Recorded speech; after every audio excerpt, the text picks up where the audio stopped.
Dukung peningkatan kualitas layanan Stiba TV dengan berdonasi ke nomor rekening 7171713069 atas nama Media Stiba Makassar. Allahu Akbar, Allahu Akbar. Innal hamdalillah nahmaduhu wa nasta'inuhu wa nastaghfiruh wa na'udzu billahi min shururi anfusina wa min sayyiati a'malina. Man yahdihillahu fala mudilla lahu wa man yudlil fala hadiya lahu. Ashhadu an la ilaha illallah wahdahu la syarika lahu wa ashhadu anna Muhammadan abduhu wa rasuluh la nabiyya ba'dah. Qala Allah ta'ala fil Qur'anil 'azim ba'da a'udzu billahi minasy syaithanir rajim. Ya ayyuhalladzina amanu taqullaha haqqa tuqatih wa la tamutunna illa wa antum muslimun.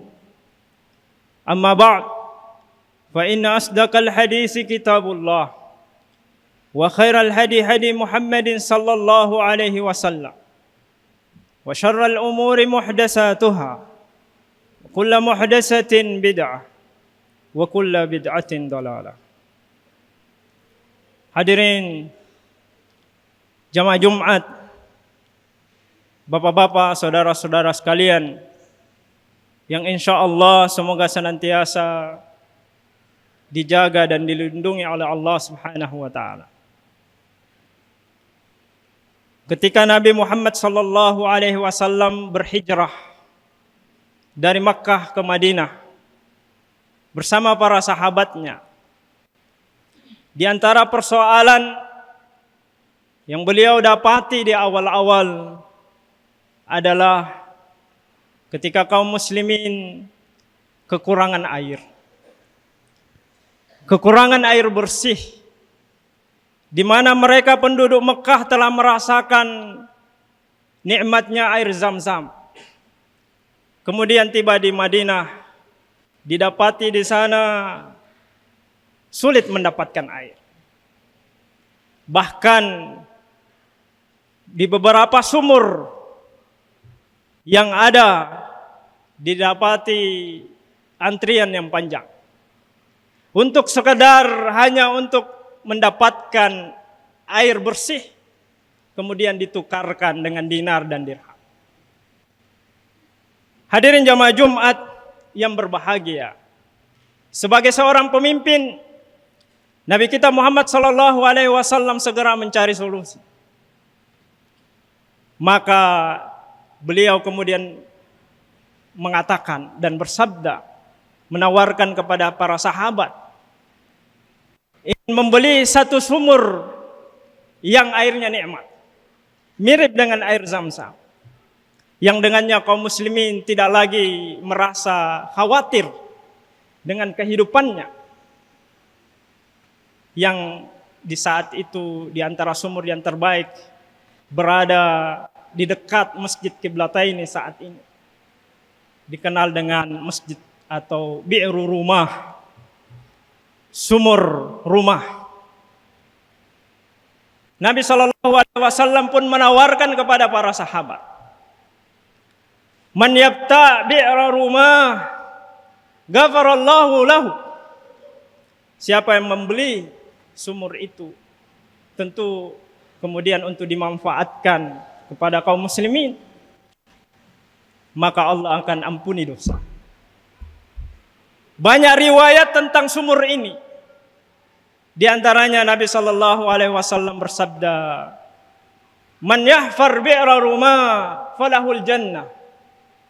Barang siapa yang menggali, maksudnya membeli, menguasai sumur itu, sumur yang luar biasa menghasilkan air, tetapi kemudian dikuasai oleh segelintir orang kemudian dijualnya dengan harga yang melangit, sehingga mengakibatkan antrian yang panjang. Orang harus mengeluarkan dirham untuk mendapatkan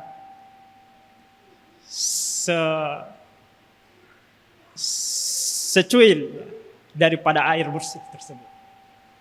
Maka Nabi SAW mengatakan, man yahfar bi'ra rumah falahul jannah. Siapa yang bisa menguasai, membeli, memiliki bi'ru rumah itu,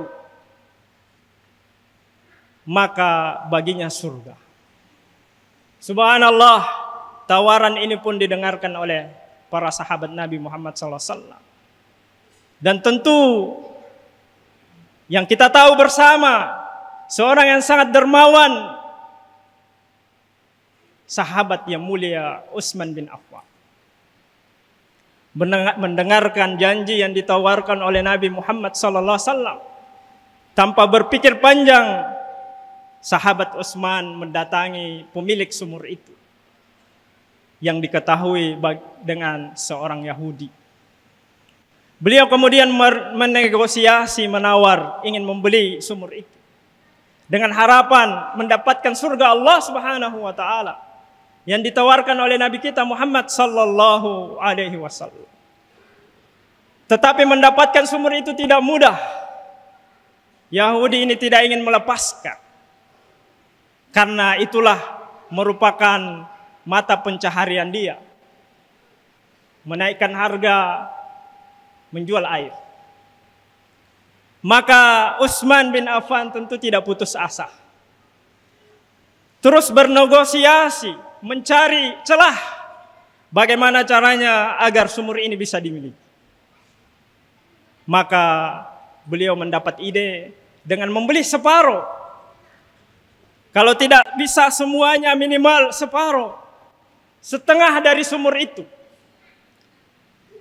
Maka mereka pun bersepakat. Utsman bin Affan berhasil menegosiasi sumur itu dengan harga. Ya. Banyak riwayat yang mengatakan, dan yang paling murah yang dikatakan adalah pembelian pertama separuh dari sumur itu 12.000 dirham. 12.000 dirham digelontorkan oleh Utsman bin Affan. Hanya sekedar untuk memiliki bagian dari sumur itu. Lalu kemudian karena sudah memiliki setengahnya, mereka bersepakat bahwa 1 hari untuk Utsman, 1 hari untuk orang Yahudi ini. Maka Utsman pun datang mengabarkan kepada Rasulullah sudah membelinya, sehingga sumur itu boleh dimanfaatkan oleh kaum muslimin.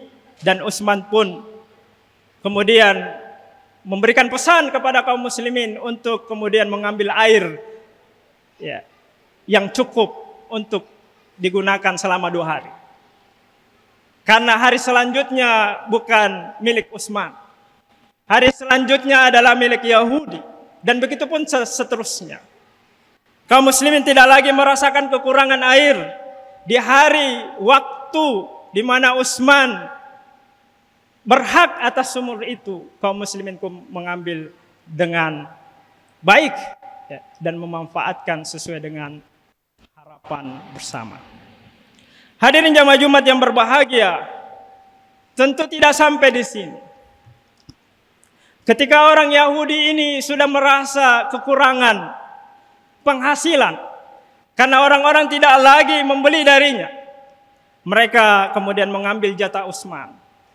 Maka Yahudi ini pun melego kepada Utsman agar membelinya seluruhnya. Dan tentu Utsman ingin mendapatkan seluruhnya. Lalu kemudian dibelinya dengan harga 8.000 dirham pada pembelian kedua. Sehingga total belanja pengorbanan yang dikeluarkan oleh Utsman bin Affan kira-kira 20.000 dirham. Yang saat itu 1 dirham atau 10 dirham senilai dengan 1 dinar. Di mana 1 dinar di saat itu, di saat Nabi Muhammad SAW zaman para sahabat bisa membeli seekor kambing. 1 dinar. Ya, kalau satu ekor kambing saat ini seharga 2 juta, berarti kalau 20.000 dirham senilai dengan 2.000 dinar, kira-kira kalau dikalikan 2 juta saat ini berharga 4 miliar. Hadirin jamaah Jumat yang berbahagia. Kemudian tentu setelah proses negosiasi pembelian sumur ini, ya, Utsman pun mewakafkan, memperuntukkan untuk seluruh kaum muslimin. Dikatakan dalam hadis bahwa sumur itu kepada siapapun. Lil ghani wal fakir. Bukan hanya sekadar kepada orang-orang yang membutuhkan, orang fakir, orang miskin. Tetapi pemanfaatan sumur itu untuk semuanya. Lil ghani kepada orang-orang kaya, al fakir wa ibn sabil, dan orang-orang yang membutuhkan. Dan dengan keikhlasan Utsman, sumur itu masih tetap, ya, keberadaannya saat ini masih ada dan bisa dinikmati. Diriwayatkan bahwa pengairan yang dihasilkan dari sumur itu bisa menghidupi atau mengairi ladang-ladang yang ada di Madinah, ya, dan mampu membeli lahan-lahan yang ada, lalu kemudian diinvestasikan sehingga nilainya terus bertambah. Bahkan saat ini pemerintah kerajaan Saudi Arabia membuat rekening khusus Utsman bin Affan yang di dalamnya adalah hasil dari wakafnya yang kemudian dimanfaatkan oleh kaum muslimin. Hadirin jamaah Jumat yang berbahagia, dari apa yang dilakukan oleh Rasulullah dan para sahabatnya, terkhusus dengan menguasai sumur itu, kemudian mewakafkan kepada kaum muslimin dan kepada orang-orang yang membutuhkan, maka kita bisa ambil pelajaran bahwa wakaf itu selain untuk menumbuhkan perekonomian, juga akan memberangus orang-orang yang suka menimbun barang. Ya. Secara bersamaan ada 2 hal yang bisa dirasakan manfaatnya. Memberantas yang namanya penimbunan yang mengakibatkan harga melangit. Lalu di saat bersamaan wakaf ini bisa menghasilkan produktif, ya, kemudian dimanfaatkan hingga akhir ini. Hadirin jamaah Jumat yang berbahagia, dari apa yang kita jelaskan tadi, maka di antara pelajaran penting yang pertama bahwa pentingnya seorang pemimpin yang peduli kepada rakyatnya. Yang peduli kepada rakyatnya di tengah-tengah masyarakat membutuhkan pasokan sembako, kelangkaan dan seterusnya. Disinilah peranan seorang pemimpin untuk memikirkan bagaimana kira-kira solusi, dan itu telah dilakukan oleh Nabi kita Muhammad sallallahu alaihi wasallam. Kemudian yang kedua, bagaimana dukungan masyarakat, dukungan warga, di mana Utsman bin Affan, seorang sahabat yang mulia, menangkap kegalauan Rasulullah sallallahu alaihi wasallam, maka dengan pengorbanan yang dimiliki, rela mengorbankan miliaran uang, harta yang dimiliki di dunia, untuk kemudian kemaslahatan kaum muslimin dan tentu untuk perbendaharaan akhiratnya. Dan pelajaran yang ketiga, di mana pentingnya ibadah wakaf itu, bahwa tidak hanya menumbuhkan ekonomi, tetapi juga memberantas yang namanya penimbunan. Hadirin jamaah Jumat yang berbahagia, saat ini di negara kita, di daerah kita, di wilayah kita telah sangat resah dengan kelangkaan minyak goreng. Sebuah hal yang tidak masuk akal ketika kita pikirkan, di mana Indonesia adalah penghasil sawit terbesar.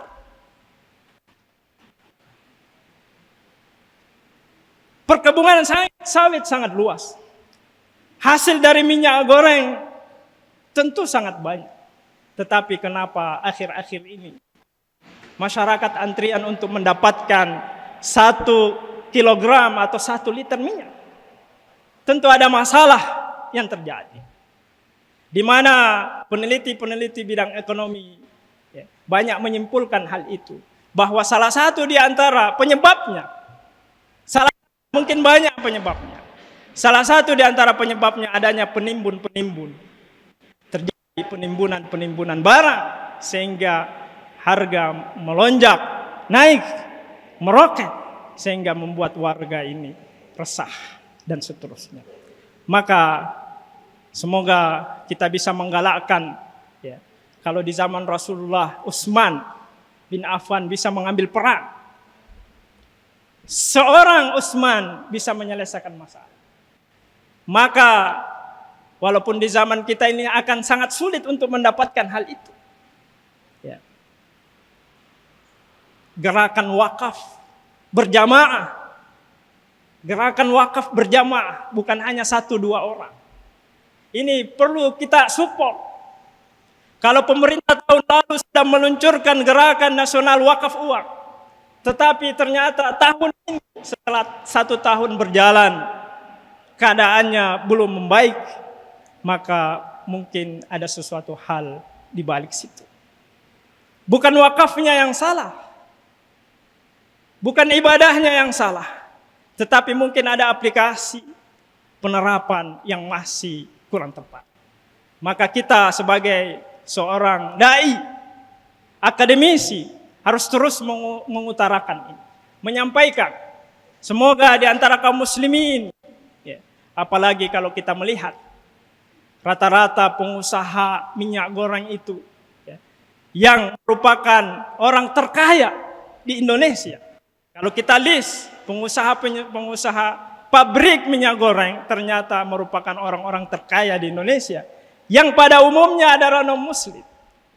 Di mana kaum muslimin? Kemana mereka? Wilayah yang sangat luas mayoritas kaum muslimin. Maka salah satu solusinya adalah kita gerakan wakaf.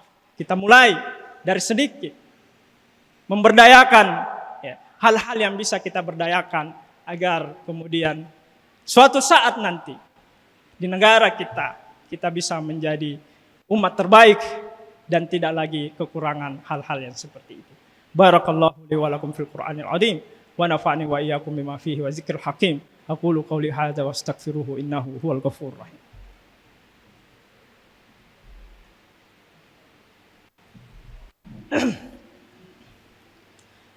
Alhamdulillahi ala ihsanih wa syukru lahu ala taufiqihi wa amtinanih. Ashhadu an la ilaha illallah wahdahu la syarika lah ta'ziman li sya'nihi wa ashhadu anna Muhammadan abduhu wa rasuluh ad-da'i ila ridwani, amma ba'd. Hadirin jamaah Jumat yang berbahagia, syariat Islam adalah syariat yang mulia. Hampir semua ibadah yang diajarkan kepada kita, yang dianjurkan oleh Nabi Muhammad adalah solusi buat kita. Di saat bersamaan wakaf bisa menumbuhkan ekonomi, dia juga bisa memberantas kezaliman. Dan begitu pula dengan syariat-syariat yang lain, kita harus yakin, seyakin-yakinnya bahwa apa yang diajarkan oleh Islam, apa yang disyariatkan oleh Islam, baik berupa ibadah maupun muamalah, adalah solusi terbaik untuk menghindari berbagai macam kezaliman. Hadirin jamaah Jumat yang berbahagia, di bulan Sya'ban, awal bulan Sya'ban ini, mari kita banyak berdoa agar kita diberikan taufik oleh Allah untuk terus bisa meningkatkan ketakwaan kita. Kita menjadi orang soleh secara pribadi dan juga bisa menjadi orang soleh di tengah-tengah masyarakat kita. Mari kita banyak berdoa di Jumat yang mubarakah ini agar kita bisa diberkahi di bulan Sya'ban. Allahumma barik lana fi Sya'ban wa balighna Ramadan. Mari kita banyak bersalawat kepada Nabiullah Muhammad sallallahu alaihi wasallam. Innallaha malaikatahu yusholluna 'alan nabi ya ayyuhalladzina amanu shallu 'alaihi wa sallimu taslima. Allahumma shalli 'ala Muhammad wa 'ala ali Muhammad kama shallaita 'ala Ibrahim wa 'ala ali Ibrahim innaka Hamidum Majid. Allahumma barik 'ala Muhammad wa 'ala ali Muhammad kama barakta 'ala Ibrahim wa 'ala ali Ibrahim innaka Hamidum Majid. Allahumma ighfir lil muslimina wal muslimat al-ahya'i minhum wal amwat innaka sami'un qaribun mujibud da'wat ya qadiyal hajat. Allahumma izzal islam wal muslimin wa azil asy-syirka wal musyrikin ya rabbal alamin. ربنا لا تزغ قلوبنا بعد إذ هديتنا وهب لنا من لدنك رحمة إنك أنت الوهاب ربنا آتنا في الدنيا حسنة وفي الآخرة حسنة وقنا عذاب النار عباد الله إن الله يأمركم بالعدل وإحسان وإيتاء ذي القربى وينهى عن الفحشاء والمنكر والبغي لعلكم تذكرون ولذكر الله أكبر والله يعلم ما تصنعون